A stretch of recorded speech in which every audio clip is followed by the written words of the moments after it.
The night air was freezing. We were sitting in my brother's luxury car at a heavily guarded military checkpoint. He rolled down his window. He looked at the armed soldier. He pointed a dismissive finger at me and laughed. He told the guard not to bother checking my ID. He called me a nobody. He called me a simple desk clerk. He did this just to make himself look important. For 30 years, I stayed quiet. I let him shrink my world. But not tonight. Tonight, I reached into my purse. I pulled out my badge. I watched the color drain completely from the guard's face as he saw the solid gold star of a brigadier general. Sometimes, the people who demand you make yourself small are simply terrified of your brilliance. This is a story about claiming your dignity. It is about setting absolute, unyielding boundaries with toxic family members. If you have ever had to hide your success to protect someone else's fragile ego, you are not alone. Hit that like button, subscribe to the channel, and share your story with me in the comments below. The night air was freezing, carrying the sharp, metallic bite of early December. We were sitting in the stagnant warmth of my brother's luxury sedan, the engine purring softly as we waited in a line of cars that stretched for over a mile. Red taillights bled into the dark, illuminating the exhaust plumes of the vehicles idling ahead of us. We were inching our way toward the heavily fortified entry control point of the military base. Beside me, in the driver's seat, my older brother Harrison adjusted his expensive silk tie in the rearview mirror for the fourth time in 10 minutes. He was a man who lived entirely on the surface of things. A defense contractor whose entire career was built on the careful curation of appearances, dropped names, and borrowed prestige. I sat quietly in the passenger seat, wearing a simple, elegant dark gown that I had chosen specifically not to draw attention. For 30 years, that had been my primary role in this family. Not drawing attention. I was 44 years old, a brigadier general in the United States Army Corps of Engineers, a woman who had commanded battalions, cleared explosive-laden roads in combat zones, and overseen the logistics of moving thousands of soldiers across hostile territories. But to the man sitting next to me, I was just Eleanor, the quiet, pathetic younger sister who pushed paper at some windowless desk down in Washington, D.C. I had let him believe it. I had let my entire family believe it. In the back seat, my husband, Arthur, sat in quiet solidarity. I felt the comforting warmth of his hand resting on my shoulder. Arthur was a trauma surgeon, a man who spent his days pulling people back from the brink of death. He possessed a quiet, unshakable strength that I had leaned on more times than I could count. He knew exactly what was about to happen tonight, and he knew exactly how much it was costing me to finally break the silence. Just the night before, I had sat on the edge of our bed, weeping quietly over a cruel, dismissive voicemail Harrison had left me regarding tonight's annual Engineers Gala. Arthur had knelt in front of me, taking my face in his steady hands. "Eleanor," he had said, his voice a low, soothing rumble. "True compassion does not mean letting someone destroy your spirit so they can feel tall. You fight for human rights across the globe. You build bridges for soldiers under fire. It is time you build a boundary for yourself. You deserve dignity. Do not let them treat you like a footstool anymore." His words echoed in my mind as Harrison drummed his manicured fingers against the leather steering wheel. Harrison had managed to secure a sponsored table at tonight's gala, a desperate bid to network with high-ranking military officials and secure a lucrative body armor contract his failing company desperately needed. He had only brought me as his plus one to appear generous, a calculated move to look like the benevolent, successful older brother taking pity on his spinster sibling. Over the past decade, I had silently wired hundreds of thousands of dollars to cover his bad investments and save his sprawling suburban house from foreclosure. I never asked to be paid back. I never even mentioned it. I thought my financial bleeding was an act of love. I thought shrinking myself to accommodate his fragile, Towering ego was the only way to keep our family intact. But 6 months ago, with Arthur's unwavering support, I had finally closed my checkbook. I had said no. Harrison S.'s response had been a masterclass in narcissistic rage, culminating in his current attempt to publicly put me in my place at an event he believed belonged entirely to his world. "Look at this line," Harrison muttered, checking his diamond-encrusted watch. "Half these people probably don't even belong here. I need to get inside. I have a very brief window to speak with Commander Hayes before the dinner service begins. You just stay quiet tonight. Eleanor, eat your chicken, smile, and let me do the talking. You wouldn't understand the level of people in that room anyway. I'll be fine." "Harrison," I said softly, my voice betraying none of the storm raging in my chest. Arthur's grip on my shoulder tightened in silent support. We finally pulled up to the guard booth. The harsh glare of the security floodlights illuminated the interior of the car. A young soldier, a sergeant whose name tape read Miller, stepped out of the booth. He couldn't have been more than 22 years old. His breath plumed in the freezing air as he approached the window, a heavy flashlight in one hand and a digital scanner in the other. He carried the particular, respectful politeness of a young man doing a serious job in the cold. "Good evening. Sir, IDs for everyone in the vehicle. Please," Sergeant Miller requested courteously, leaning slightly toward the window. Harrison sighed dramatically, as if being asked to comply with basic military security was an immense personal insult. He retrieved his driver's license and his corporate vendor badge with a practiced flourish, handing them out the window.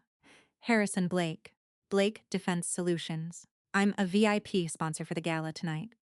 I have a meeting with Commander Hayes inside." The young sergeant nodded, quickly scanning Harrison S. cards. The machine beeped a flat, green approval. Miller then shined his flashlight toward the back seat, illuminating Arthur, who calmly handed over his driver's license. Then, the beam of light shifted to me in the passenger seat, before I could even open my purse. Harrison's waved his hand aggressively across my body, literally trying to block the soldier's view of me. It was a gesture so profoundly dismissive it took my breath away. "Oh, don't bother wasting your time scanning her," Harrison scoffed, his voice dripping with condescension. "She's nobody. Just my +1 for the evening. She does paperwork in some basement office down in D.C. Not a single promotion in 20 years. Just run my VIP pass again and let us through." Son, the sheer audacity of his words hung in the freezing air. For 30 years, I would have lowered my eyes. I would have felt the familiar, suffocating heat of shame crawl up my neck. I would have swallowed the humiliation to keep the peace. But tonight, the air in my lungs felt different. I felt Arthur's hand on my shoulder. I felt the weight of everything I had survived, everything I had built, and every life I had saved. "Run it anyway, Sergeant," I said. My voice was quiet, but it possessed a specific, unyielding density that cut straight through Harrison's arrogant bluster. I reached into my small evening bag and pulled out my common access card. I reached across Harrison's chest, refusing to look at my brother, and held the card out the window. Sergeant Miller took it. He shined his heavy flashlight onto the plastic surface. I watched his eyes track across the front of the ID. I watched him see the seal of the Department of Defense, and then I watched his eyes lock onto the unmistakable, solid gold star printed next to my name. The color drained from the young soldier's face instantly. Sergeant Miller stopped breathing for a fraction of a second. I had seen that exact look before on the faces of young men in much more dangerous places, a sudden, paralyzing inward stillness as the brain struggles to catch up with the eyes. The plastic card in his hand wasn't just an ID. It was a physical manifestation of authority that fundamentally altered the gravity of the space we were occupying. He looked from the gold star, up to my face and back down to the card, reading the rank that Harrison had spent his entire life pretending didn't exist. The young soldier snapped backward, his spine straightening so violently it looked as though he had been struck by lightning. His boots slammed together on the frozen asphalt. The scanner and flashlight dropped to his sides as his right hand shot up to his brow in a razor sharp, Painfully slow salute. It was the kind of salute you don't just give out of obligation. It was the kind you give when you mean it. Good evening, General Sterling. Sergeant Miller's voice cracked slightly, ringing out loud and clear in the frigid night air. Ma'am, it is an honor. We were not informed you were arriving in a civilian vehicle. Inside the car, the silence was absolute. It was a heavy, suffocating vacuum. Harrison's hands were still resting on the steering wheel, but his knuckles had turned completely white. He slowly turned his head to look at me. His face twisted in a grotesque mask of confusion. His reality was malfunctioning. The narrative he had carefully constructed for 3 decades, the narrative where he was the savior, and I was the pathetic burden, was crumbling right in front of his eyes. What did you just call her? Harrison snapped, his voice shrill and panicked. He looked at the soldier, then at me. What is this? This is a joke. Eleanor, what kind of fake ID did you hand him? Are you out of your mind? At ease, Sergeant, I said softly to the young man outside, completely ignoring my brother's escalating hysteria.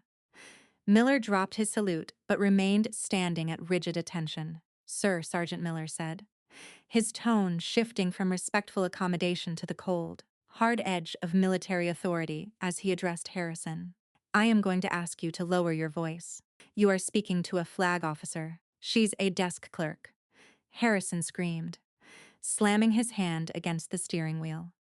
The polished veneer of the successful businessman completely evaporated, revealing the terrified, petulant child underneath. He leaned out the window, his face turning red. She's my sister. And she bought that badge online. This is stolen valor. I want the military police here right now. I am a VIP defense contractor, and I am not going to let this fraud ruin my reputation. Harrison, stop. Arthur's voice came from the back seat, calm, deep, and absolutely chilling. You are embarrassing yourself. And more importantly, you are disrespecting your sister. Shut up, Arthur, Harrison spat, utterly unhinged. Call the MPs. Do it now. I want the base commander out here. Sergeant Miller didn't look at Harrison. He looked directly at me, silently asking for permission. I held the young soldier's gaze. I could have stopped it. I could have de-escalated the situation, quietly taken my card back, and told Harrison the truth in the privacy of the car. But I thought about the 30 years of belittlement. I thought about the loans he never repaid, the cruel jokes at family dinners, the way he had just waved his hand in front of my face as if I were nothing but smoke. Healing requires accountability. And sometimes, you have to let people experience the catastrophic consequences of their own arrogance. Call them. Sergeant, I commanded quietly. If Mr. Blake requires the military police, let us accommodate him. Miller stepped back into his booth and picked up the heavy red phone. Within 3 minutes, the flashing blue and red lights of 2 MP cruisers cut through the darkness. Speeding down the access road toward the gate, the line of cars behind us was trapped in a standstill. Hundreds of people watching the spectacle unfold. 2 military police officers stepped out of their vehicles, hands resting cautiously on their duty belts. But they were not alone. Walking behind them, wearing a perfectly pressed dress uniform adorned with rows of ribbons, was Base Commander Robert Hayes. Hayes was a tall, imposing man with graying temples and a jawline carved from granite. He was the exact man Harrison had been desperate to impress all night. Seeing the commander, Harrison threw the car door open and leaped out into the freezing cold. He practically sprinted toward Hayes, his hands raised in a frantic gesture of greeting, desperately trying to salvage his networking opportunity. Commander Hayes, Bob, thank God you're here. Harrison babbled, his voice trembling with manufactured outrage. I'm Harrison Blake, Blake Defense Solutions. I sponsor Table 4 tonight. Look, there's been a massive misunderstanding. My sister. She's not well. She handed your guard a fake General S badge. I'm so sorry for the disruption. I tried to stop her. Commander Hayes didn't even look at Harrison. He walked right past my brother as if he were a ghost, his eyes locked entirely on the passenger side of the vehicle. Arthur had already gotten out and opened my door for me. I stepped out into the night. smoothing down the front of my dark gown. Commander Hayes stopped 3 feet in front of me. The imposing, terrifying military leader's face broke into a massive, genuine smile. "General Sterling," Hayes said, his voice carrying over the idle of the engines. He didn't salute. He reached out and grasped both of my hands in his. "My God, Eleanor." When they said a brigadier general was held up at the gate, I nearly had a heart attack. "It is so damn good to see you." Harrison froze mid-sentence. He stood alone in the glare of the police headlights, his mouth opening and closing like a suffocating fish. "Commander, what?" "She's my sister. She files papers." Hayes finally turned his head to look at Harrison, his eyes narrowing with a look of profound disgust. "Mr. Blake, your sister carried me out of a burning convoy in Baghdad 12 years ago while taking incoming fire. She is one of the finest engineers and combat officers this military has ever produced. I suggest you learn how to speak to her." Before Harrison could formulate a response, Arthur stepped forward into the light. He reached into the inner pocket of his tuxedo jacket and pulled out a neatly folded piece of paper. He walked over to Harrison and handed it to him.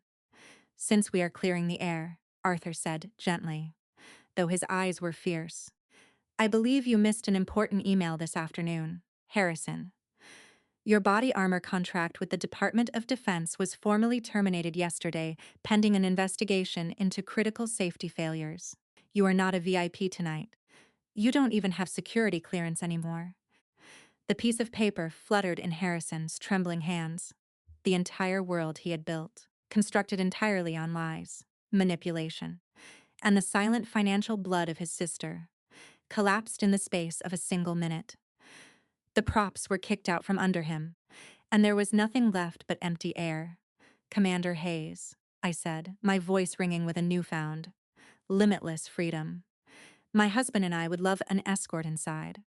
I believe I am the guest of honor tonight, and I wouldn't want to keep the regiment waiting." I didn't look back at Harrison as we walked through the gates. I didn't need to. For the first time in my life, I was finally walking toward the light, leaving the shadows exactly where they belonged. The walk from the cold night into the grand ballroom was a transition between two completely different worlds. The heavy oak doors swung open. A wave of golden light and warm air washed over us instantly. The grand ballroom was a vast sea of immaculate dress uniforms. Polished metals caught the overhead light. Crystal glasses clinked in a steady rhythm. The low murmur of 1,000 conversations filled the cavernous space. Arthur kept his hand resting gently on the small of my back. His touch was a steady anchor in a spinning room. Commander Hayes walked firmly on my right side. He moved with the effortless authority of a man who belonged exactly where he stood. I walked into the room not as a shadow, but as myself. For 30 years, I had shrunk to fit into the tiny, suffocating box my brother had built for me. Tonight, that box was permanently shattered. I inhaled deeply. The air smelled of expensive cologne, roasted meats, and polished leather. It smelled exactly like recognition. Word of what had happened at the security gate must have traveled fast. Military networks are always faster than any fiber optic cable. As we swam smoothly through the labyrinth of circular tables, the atmosphere in the room began to change. Conversations abruptly stopped. Heads turned in our direction. Soldiers of every rank recognized the face of the woman they had read about in classified after-action reports. I saw a young captain lean over and whisper frantically to his major. The major immediately stood up. Within seconds, a massive ripple effect took hold of the entire ballroom. Chairs scraped loudly against the polished wooden floor. Men and women in uniform began rising to their feet. They did not do it on a formal command. They did it out of sheer, unadulterated respect. They saw the heavy gold star on my lapel. But more importantly, they knew the name Eleanor Sterling. They knew the vital bridges I had built under heavy enemy fire in Kandahar. They knew the dangerous supply routes I had secured in the darkest nights of Fallujah. They knew I was the officer who never left a single person behind in the dirt. I felt a hard, painful lump form in my throat. I had spent so long believing I was entirely invisible. I had spent decades letting Harrison tell me my life's work did not matter. He had systematically convinced me that because my victories were not plastered on corporate billboards, they were completely worthless. But looking at the sea of standing soldiers, I realized the absolute truth. Real work does not need a flashy billboard. Real work builds the solid foundation the rest of the world stands upon. Arthur smiled down at me. His eyes were shining with tears he proudly refused to let fall. He leaned down and whispered softly in my ear. He told me to look at what I had built. He told me to absorb every single second of this profound respect. He said I had earned it with my own blood, sweat, and silence. He was absolutely right. I squared my shoulders. I lifted my chin. I finally let myself be seen. Commander Hayes led us gracefully to the main head table on the raised dais. I took my seat right in the center. The room finally settled back down. But the energy had shifted completely. It was electric. It was buzzing. 10 minutes later, the master of ceremonies took the heavy wooden podium. He tapped the microphone twice. The low hum of the speakers signaled the beginning of the formal program. He spoke passionately about the history of the engineer regiment. He spoke about ultimate sacrifice. He spoke about the silent professionals who always go first into the bad ground. And then he turned his body directly toward me. He told the silent room that tonight's guest of honor was a woman of unparalleled courage. He said she did not ever seek the spotlight. He said she sought only to serve her people. He detailed the horrific ambush in Baghdad. He described the burning vehicles and the screaming metal. He told them how a young captain had sprinted across open, explosive-laden ground, dragging wounded soldiers to safety while enemy bullets tore the earth to pieces around her. He said her name was Eleanor Sterling. He called me a true daughter of the regiment. He called me a fierce leader of consequence. He loudly asked the room to welcome their brigadier general. The applause was physically deafening. It hit my chest like a solid wave of water. 2,000 people rose to their feet once again. They clapped until their hands burned. I stood up slowly. I walked to the podium. I looked out over the bright, shining faces of the soldiers. And then, in the very back of the room, standing near the coat check, I saw him. Harrison. He had managed to slip inside the doors.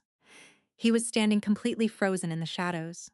His face was ash white. His expensive suit looked suddenly hollow and pathetic on his frame. He was watching the sister he had called a nobody receive the highest possible honor of the night. He was watching the entire military establishment bow to the woman he had treated like worthless dirt. Our eyes met across the vast expanse of the ballroom. I did not glare at him. I did not smirk.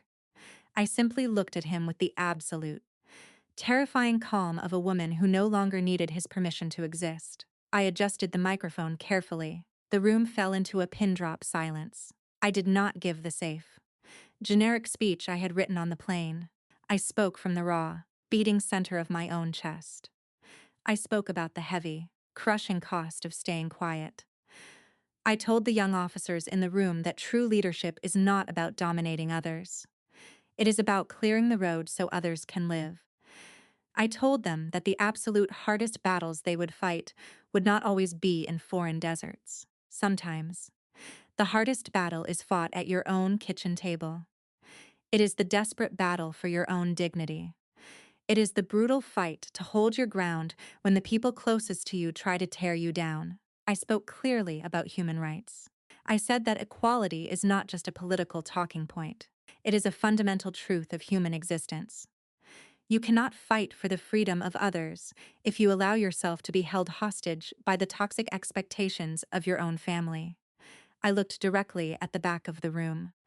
I said that shrinking yourself to make someone else comfortable is never an act of love. It is an act of total self-destruction. I told them that true compassion requires strong, unyielding boundaries. It requires the immense courage to say no.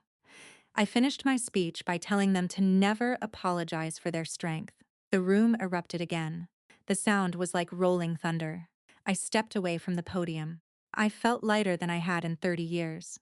I had finally set the heavy, rotting burden of my brother's ego down on the floor, and I was never picking it up again. The dinner service concluded with quiet, flawless elegance. The dessert plates were swiftly cleared. Hot coffee was poured into fine china cups. The formal portion of the evening slowly dissolved into a relaxed, warm reception. Hundreds of military officers lined up to shake my hand. They desperately wanted to share their stories. They wanted to thank me for clearing the dangerous routes that brought their best friends home alive. I stood proudly beside Arthur. We greeted every single person with genuine warmth and gratitude. Arthur held my hand the entire time. He was my absolute fortress. He did not need to steal my light to feel important. He simply wanted to stand beside me while I shined. This is what true partnership looks like. It does not demand smallness. It demands your absolute best. As the large crowd finally began to thin out, I saw Harrison slowly approaching. He moved sluggishly. He looked exactly like a man walking to his own execution. The arrogant, obnoxious swagger was completely gone. He stopped a few feet away from Arthur and me. He stared down at the polished wooden floor. He could not bring himself to look at the gold star resting on my chest. He looked completely broken, but I knew Harrison perfectly. I knew the distinct difference between genuine remorse and the blind panic of a cornered narcissist. He was not sorry for what he had done to me for 30 long years. He was only sorry that he had finally been caught in his lies. He was sorry that his grand facade had shattered in front of the very people he blindly worshipped. "Eleanor," Harrison whispered. His voice was incredibly raspy. It lacked its usual booming fake confidence. "I didn't know. You never told me. You let me believe you were just a desk clerk. How was I supposed to know you were a general?" I looked at him squarely. I felt absolutely no anger. I felt no burning desire for revenge. I only felt a deep, profound sense of pity. I looked at the brother I had financially and emotionally carried for 3 decades. "I never lied to you, Harrison," I said calmly, letting each word land heavily. "I simply stopped correcting you. You decided exactly who I was when we were teenagers. You built a narrative that made you the star and me the utter failure. You never once asked me about my life. You never once showed a single ounce of curiosity about my world. You preferred the lie because it made you feel powerful." Harrison swallowed hard. He took a hesitant step closer. He lowered his voice, glancing nervously around the populated room. "The contract, Eleanor, that email Arthur showed me outside. They really terminated it. The company is going to go under fast. I am going to lose everything I have. The house, the cars, everything. You know Commander Hayes well. You just saved his life. You could talk to him right now. You could easily fix this for me. Just put in a good word. Tell him I'm your brother." Arthur tensed immediately beside me. I felt his fierce anger flaring up, but I squeezed his hand gently. I did not need Arthur to protect me from Harrison anymore. I was fully capable of protecting myself now. "No," I said. It was a single, rhythmic word. It hung in the tight air between us like a cold steel blade. Harrison blinked rapidly. He recoiled physically as if I had struck him across the face. "No. What do you mean? No, we are family. Eleanor, you have to help me. I am your brother. You are a man who just tried to have me arrested at a security gate to save your own fragile ego." I replied evenly, my voice never rising. "You are a man who took my hard-earned money for 10 years and called me a nobody in return. I love you, Harrison, but I am absolutely done shrinking so you can feel tall. My work is very real. My life is very real. You are no longer entitled to my light. You are no longer entitled to my money. You are no longer entitled to my silence." He stood there in utter, paralyzing disbelief. He had absolutely no counterattack left. The emotional manipulation tactics that had worked flawlessly for 30 years were suddenly useless. He was holding a heavy ring of keys to doors that no longer existed. "Healing begins the exact moment you stop betraying yourself," I told him, quoting the vital lesson I had learned in the darkest hours of my life. "I hope you find peace, Harrison, but you will have to find it entirely on your own. I am no longer your silent safety net. You will have to face the cold consequences of your own arrogance." I turned away deliberately. I did not wait for his desperate response. I took Arthur's strong arm. We walked together toward the grand, sweeping exit of the ballroom. The heavy doors opened wide to the crisp, freezing night. The stars were shining incredibly brightly above the military base. The air was pure and sharp. I inhaled deeply. For the first time in my entire life, I breathed freely. My lungs expanded fully. The invisible, crushing weight on my chest was permanently gone. If you are hearing this story today, I want you to truly listen. So many of us are taught to be small. We are taught that being a good woman, a good sister, or a good daughter means sacrificing our own dignity to keep the peace. We actively hide our achievements. We apologize constantly for our brilliance. We let toxic people treat us like footstools because we are terrified of the conflict. But you have the fundamental, undeniable right to be respected. You have the right to true equality in your own home. Human rights do not just exist in grand courtrooms or on bloody battlefields. They exist right at your kitchen table. True compassion is never about enabling a toxic person. Sometimes, the absolute most loving thing you can do for someone is let them feel the crushing weight of their own consequences. You do not ever need to perform to be loved. You do not need to hide your massive success to protect a fragile ego. The people who truly, deeply love you will celebrate your gold stars. They will stand proudly beside you in the brilliant light. They will never, ever ask you to hide in the shadows. Never apologize for your innate strength. Never surrender your hard-earned dignity. You are exactly enough, just exactly as you are. Walk boldly into your light. Let them be completely speechless. The morning after the gala was fiercely bright. The sky was a sharp, piercing blue. Sunlight poured heavily through the large glass windows of our kitchen.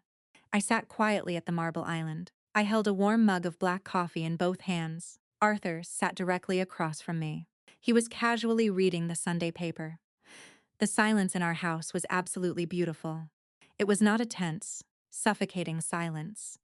It was the profound, golden silence of a finished war. For 30 long years, Sunday mornings were usually filled with deep anxiety. Harrison would always call. He would demand a sudden favor. He would ask for a secret bridge loan to cover his lavish lifestyle. He would disguise his extortion as brotherly bonding. But not today. Today, the air in my home belonged entirely to me. The phone on the counter eventually rang. It was not my brother. The caller ID flashed the name of our mother, Margaret. Margaret was a woman who utterly despised conflict. She had spent her entire adult life aggressively smoothing out Harrison's rough edges. She constantly enabled his worst behavior.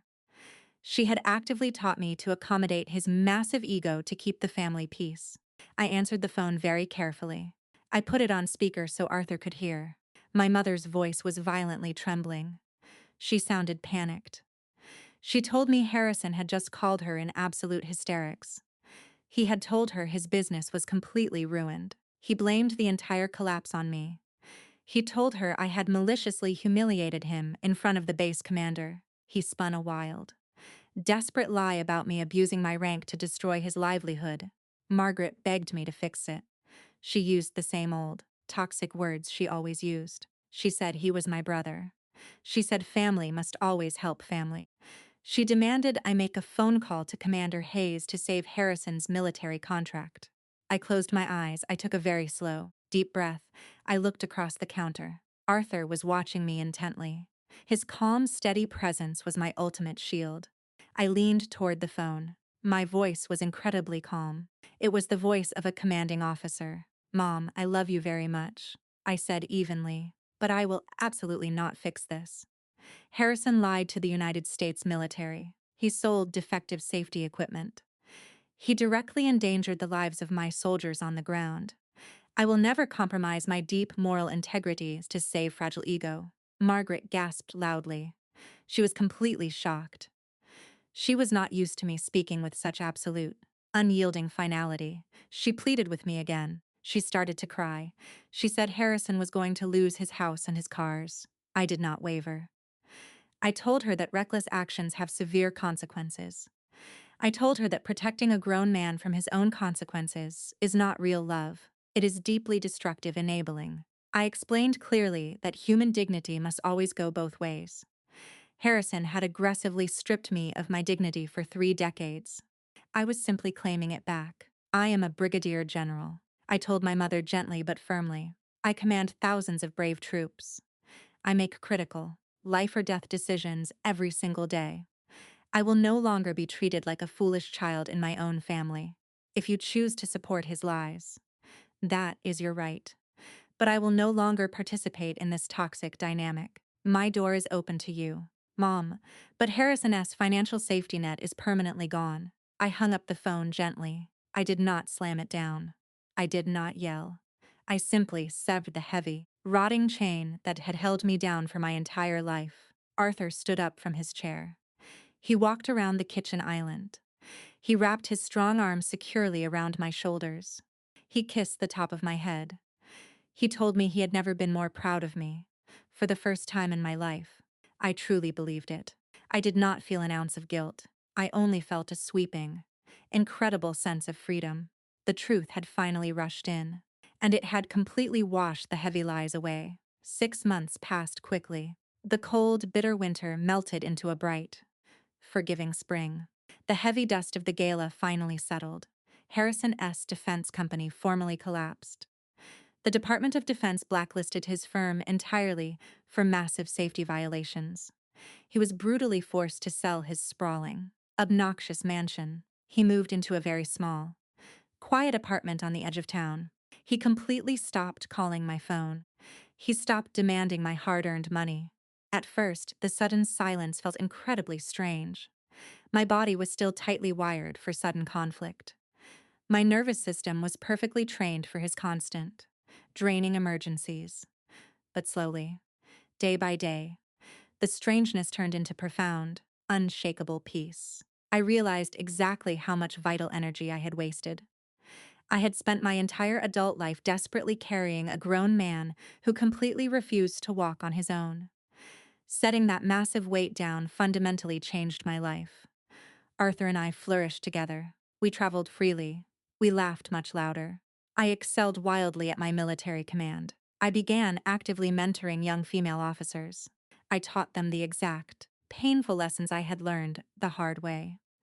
I taught them about the absolute necessity of strict boundaries. I looked them in the eye and told them that true equality must always start at home. You cannot effectively demand respect in a corporate boardroom if you willingly accept abuse at your own dinner table. I spoke constantly about human rights. I taught them that you have a fundamental, undeniable human right to be treated with absolute dignity. I told them to never, ever compromise it for the sake of false family harmony. If you are listening to my voice right now, I want you to really hear me. I want these words to sink deep into your bones. Narcissism in families is a very quiet, deadly disease. It thrives entirely in the shadows. It feeds aggressively on your deep sense of guilt. If someone is always demanding that you play small, that is a massive warning sign. If someone requires you to hide your brilliant success to make them feel comfortable, they do not truly love you. They only love the absolute control they have over you. Do not ignore the warning signs.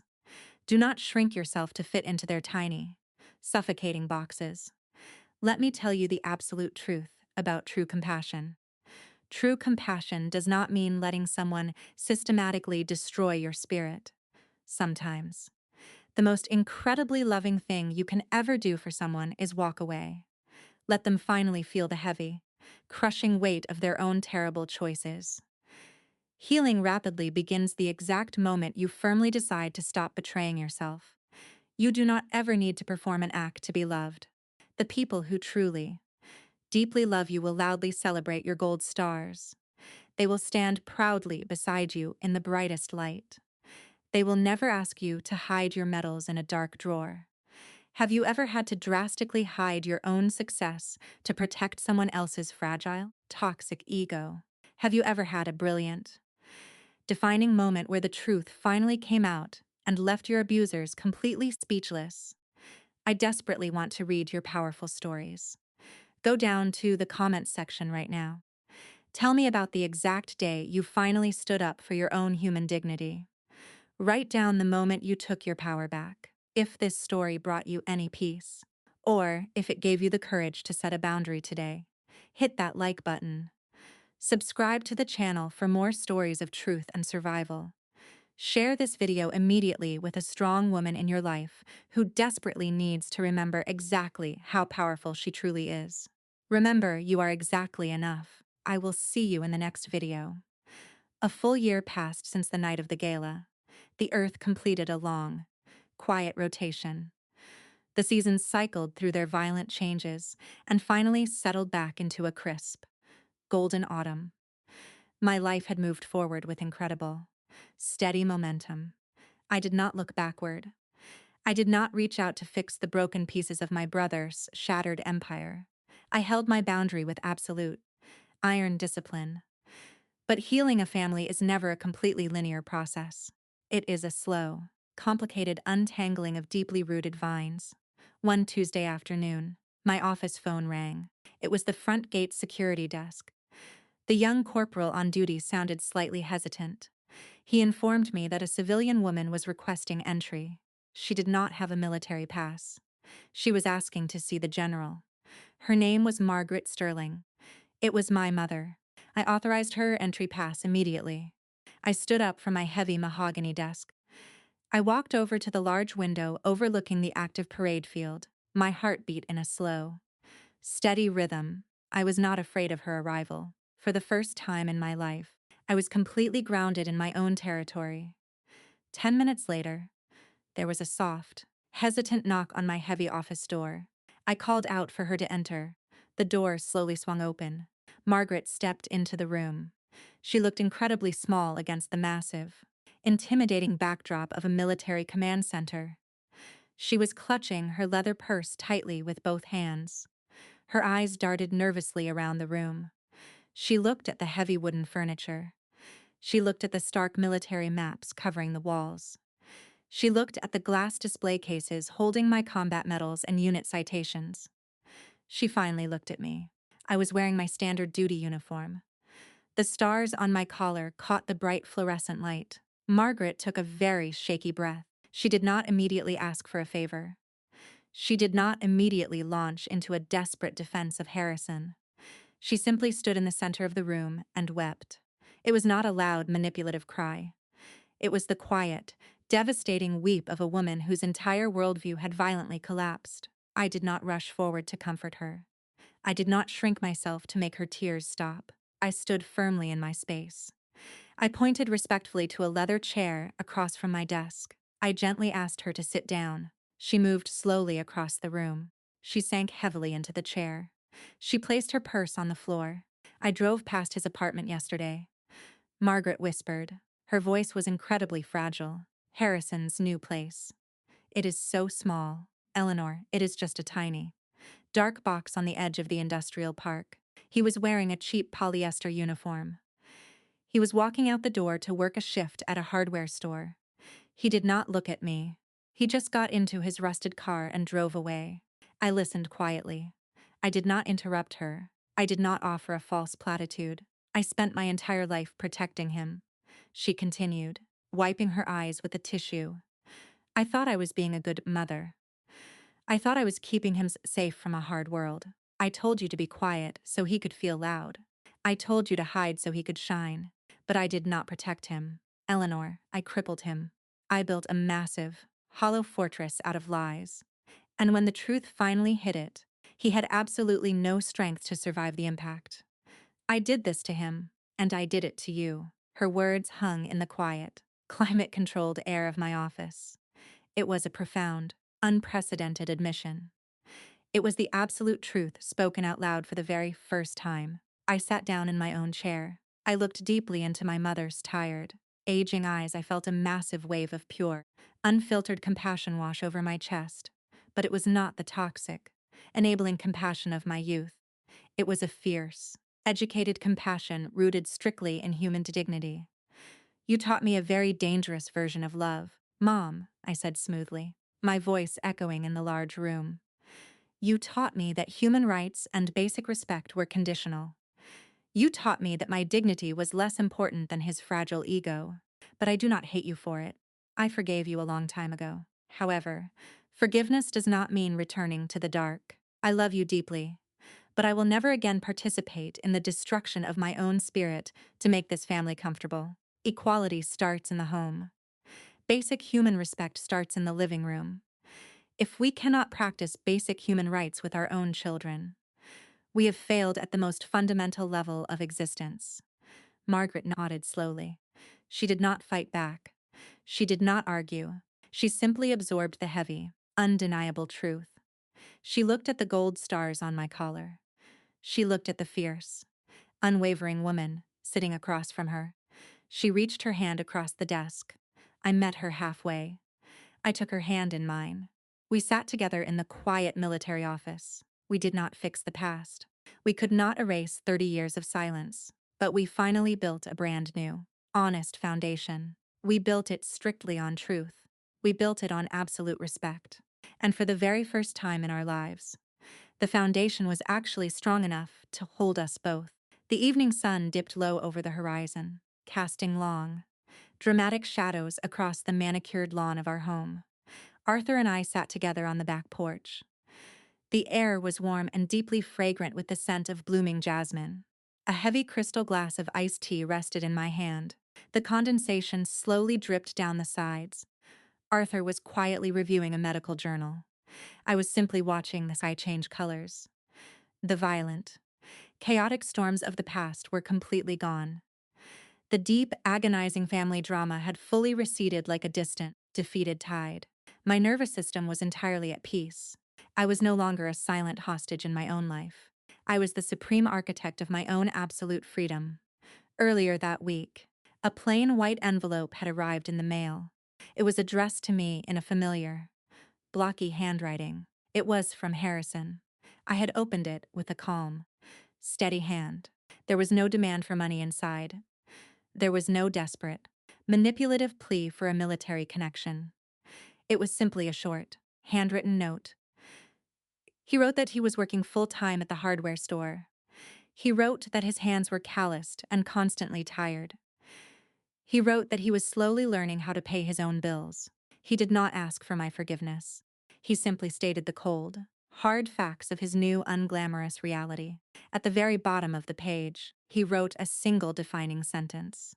He wrote, "The heavy concrete floor is cold, but at least it is actually real." I had carefully folded the letter and placed it in a drawer. I did not reply. I did not rush to call him. The absolute best thing I could do my fragile recovery was to leave him entirely alone. He was finally learning the true, heavy cost of real life. He was finally learning how to stand on his own 2 feet. The crushing consequences of his terrible actions were slowly turning him into a real human being. I realized then that my strict boundary was the greatest gift I had ever given him. By violently refusing to be his safety net, I had forced him to build a solid floor. Arthur looked up from his journal. He smiled at me warmly. The golden hour light caught the silver at his temples. He reached across the small patio table and took my free hand. He did not say a word. He did not need to. The profound, unshakable respect between us was a living, breathing entity. We had built a partnership strictly founded on absolute equality. We deeply understood that true love does not ever require one person to violently shrink. True love aggressively demands that both people expand to their absolute fullest potential. I want to speak directly to you now. I want to look right into the camera of your mind. I want to leave you with a clear, undeniable educational truth.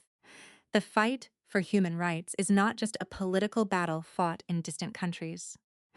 The fight for basic human dignity happens every single day in your own home. It happens when you firmly refuse to let a toxic family member disrespect your hard work.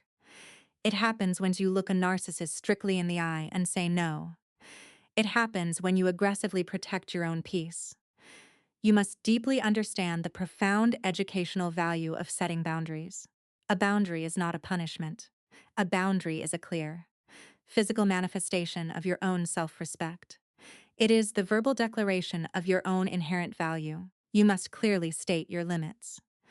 You must actively enforce them through your deliberate actions. If you allow people to treat you like a worthless shadow, You are actively teaching them that your dignity does not matter. You must teach them a different lesson. You must aggressively educate them through your unwavering strength. Do not ever apologize for your own brilliance. Do not ever hide your hard-earned gold stars in a dusty drawer. The world desperately needs your light. The world desperately needs your unyielding strength. If someone in your life demands that you stay quiet, they are deeply terrified of your power. Let them be terrified. Let them be completely speechless. Stand up to your absolute full height. Claim your space in this world with fierce, unapologetic authority. This concludes our story for tonight. If this journey deeply resonated with your soul, I want you to take immediate action. Go into the comments section right now. Tell me how you are going to aggressively protect your own peace today. Tell me exactly what boundary you are finally going to enforce. If my words gave you any strength, hit that like button firmly. Subscribe to the channel to join a powerful community of strong, unbreakable women. Share this specific video with a friend who desperately needs to remember her own supreme worth. Remember, you are exactly enough. You always have been. I will see you in the next video. Keep walking boldly into your own beautiful light. The morning air at West Point was incredibly sharp. It carried the bitter, clean scent of approaching winter. I stood at the heavy wooden podium in the center of the grand lecture hall. The stone walls echoed with centuries of military history. I looked out over the massive room. 500 cadets sat in absolute, disciplined silence. They wore their immaculate gray uniforms. Their backs were perfectly straight. Their eyes were locked securely on me. They were the future leaders of the free world. They were young, ambitious, and hungry for truth. I was not there to teach them about kinetic warfare. I was not there to teach them about supply chains or bridge construction. I was invited to give a masterclass on moral courage. I adjusted the microphone slowly. The low hum of the audio system vibrated in my chest. Arthur sat in the very back row. He wore a sharp charcoal suit. He offered me a single, steady nod. He was my permanent anchor in every room I entered. I gripped the edges of the wooden podium. I leaned forward slightly. I did not use a teleprompter. I did not read from prepared notes. I spoke directly from the heavy scars of my own life. I told them that the most dangerous enemy they would ever face would not always wear a foreign uniform. I told them the most dangerous enemy is often the quiet, insidious voice of compromise. It is the voice that tells you to shrink. It is the voice that demands you lower your standards to make incompetent people feel comfortable. Pace slowly across the wide stage. My polished boots clicked rhythmically against the hardwood floor. I looked directly into the eyes of a young female cadet in the front row. I told her that leadership is not about being universally liked. Leadership is about being universally respected, and respect demands an absolute, uncompromising boundary. I spoke passionately about the fundamental concept of human rights. I told the silent hall that human rights do not magically appear. They are fiercely demanded. They are rigidly protected. I told them that human dignity is not a negotiable currency. You cannot trade your dignity for family peace. You cannot barter your self-worth to keep a toxic relationship intact. I explained the strategic concept of a defensive perimeter. In a combat zone, you never leave your gates wide open. You guard your perimeter with your life. I told them that the human soul also has a perimeter. You must guard the gates of your own mind. You must rigidly control exactly who gets access to your energy. I told them about my brother. I did not use his name. I simply described a man who demanded my light to hide his own darkness. I told the cadets that for 30 years, I left my perimeter completely unguarded. I allowed an arrogant man to march in and steal my resources. I called it loyalty. I called it family duty, but it was not loyalty. It was a complete surrender of my own human rights. The room was completely spellbound. You could hear a single pin drop on the floor. I raised my voice perfectly. I let it ring off the high, vaulted ceiling. I told them that true moral courage is the willingness to stand completely alone. It is the willingness to look someone you love in the eye and absolutely refuse to tolerate their disrespect. I said that true compassion is heavy. It is heavy because it requires the truth. Enabling a weak person does not make them strong. It only makes you complicit in their weakness. I challenged every single cadet in that room. I challenged them to ruthlessly audit their own lives. I told them to find the places where they were playing small. I told them to completely eradicate the habit of apologizing for their own brilliance. When I finally finished speaking, I stepped back from the podium. I did not ask for their approval. I simply let the heavy truth settle over the room. The cadets rose as one single entity. 500 boots stomped the floor in unison. They delivered a thunderous, standing ovation. It was not polite applause. It was a fierce, roaring validation of the truth. I looked to the back of the room. Arthur was standing tall. He was clapping slowly. His were filled with profound, limitless pride. I had finally learned how to defend my own perimeter, and in doing so, I had learned how to truly lead. The deep winter finally arrived, covering our property in a thick, flawless blanket of white snow. The evening was incredibly quiet. The sky was a deep, bruised purple, heavily pregnant with more snow. Arthur and I sat together in the warmth of our living room. A large fire cracked and hissed violently in the stone hearth. The bright orange flames cast dancing shadows across the heavy oak bookshelves. The house smelled intensely of burning cedar and hot black tea. I sat comfortably on the large leather sofa. My legs were draped casually across Arthur's lap. He was absent-mindedly tracing small, soothing circles on my ankle with his thumb. This was the absolute pinnacle of human peace. There were no frantic phone calls. There were no fabricated family emergencies. There was no heavy, suffocating guilt pressing down on my chest. There was only the pure, unadulterated warmth of a life built on total honesty. I held a crystal glass of red wine in my hand. I watched the firelight reflect off the dark crimson liquid. I thought deeply about the long, brutal journey that had brought me to this exact chair. I thought about the terrified, shrinking woman I used to be. I thought about the desperate decades I spent trying to mold myself into a shape that my family could easily swallow. I had carved away pieces of my own soul just to keep my brother's fragile ego perfectly intact. I had allowed my mother to quietly dictate the exact terms of my existence. But that woman's was completely gone. She had died a necessary death at a freezing security gate over a year ago. The woman sitting by the fire tonight was a decorated general. She was a fierce protector of her own peace. She was a woman wildly, deeply loved by a man who demanded absolutely nothing but her true, authentic self. Arthur took a slow sip of his tea. He looked at me with those deep, steady eyes. He did not need to speak. We had developed a profound, silent language built entirely on mutual respect. He knew exactly what I was thinking. He knew the immense, heavy cost of the peace we were currently enjoying. He reached over and gently took the wine glass from my hand. He set it carefully on the wooden coffee table. He pulled me closer to his chest. He wrapped his strong, heavy arms tightly around me. I rested my head against his shoulder. I listened to the steady, rhythmic beating of his heart. This is what true, absolute equality feels like. It is not a fierce competition for the spotlight. It is a quiet, powerful alliance. It is two fully realized human beings standing fiercely back to back, guarding each other from the dark. I want to speak directly to you one final time. I want you to carry these words deeply into your own life. You are the ultimate architect of your own reality. You have the absolute, undeniable power to design a life of profound peace. But you cannot build a sturdy house on a foundation of lies. You cannot build a beautiful life if you constantly allow toxic people to pour poison into your soil. You must aggressively claim your basic human rights. You must loudly demand equality in your own home. Do not ever let anyone convince you that your boundaries are cruel. Boundaries are the most beautiful, loving architecture you can ever build. They protect your sacred energy. They protect your brilliant light.